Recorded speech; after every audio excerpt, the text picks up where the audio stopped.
La présentation du contenu de la une de votre quotidien Matin Libre, c'est tout de suite et maintenant. Bonjour à toutes et à tous.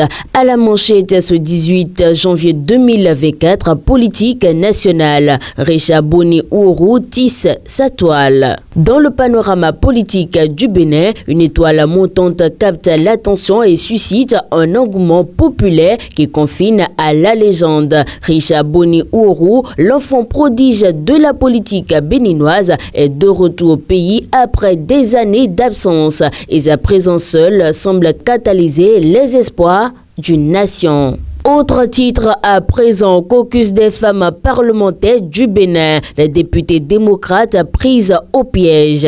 Des députés de l'opposition en train de louer les mérites de Patrice Talon, en train de féliciter la 8e législature, c'est le monocolore qui a voté des lois chrysogènes, lesquelles ont dressé le lit à l'exclusion de l'opposition aux législatives de 2019 et ont engendré des troubles. Voilà l'image que renvoie dans l'opinion les sorties des femmes députées démocrates réunies au sein du caucus des femmes parlementaires. Arche de la paix internationale, Mounirou Bio-Bédari nommé coordinateur régional.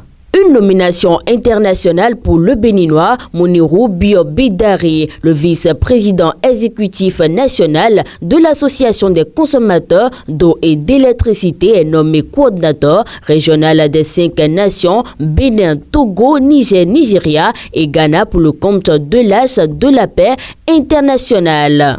Ministère de l'économie et des finances, suspension de salaire de certains agents de l'État. Et pour terminer, bilan 2023 de la Fédération béninoise de handball. Acte 1, retour des sélections nationales, surtout les plans. C'est l'heure de faire le bilan de l'année 2023 au niveau du handball béninois. 2 ans après sa prise de fonction à la tête de la Fédération béninoise de handball, le président Sidiko Karimou et son équipe ont insufflé un souffle nouveau à l'institution fêtière. Toujours dans la continuité de ses prédécesseurs, les présidents Antoine Bonou et Aremo Mansourou, Sidiko Karimou, comme il avait laissé entendre au départ de cette expérience, continue les chantiers engagés, améliore les choses pour la professionnalisation et le développement du handball. Et sans vouloir lui jeter des fleurs, 2 ans après, les résultats sont là et parlent d'eux-mêmes. Fidèles internautes de Guérit TV Monde, c'est la fin de la présentation du contenu de la une de votre quotidien de Batito.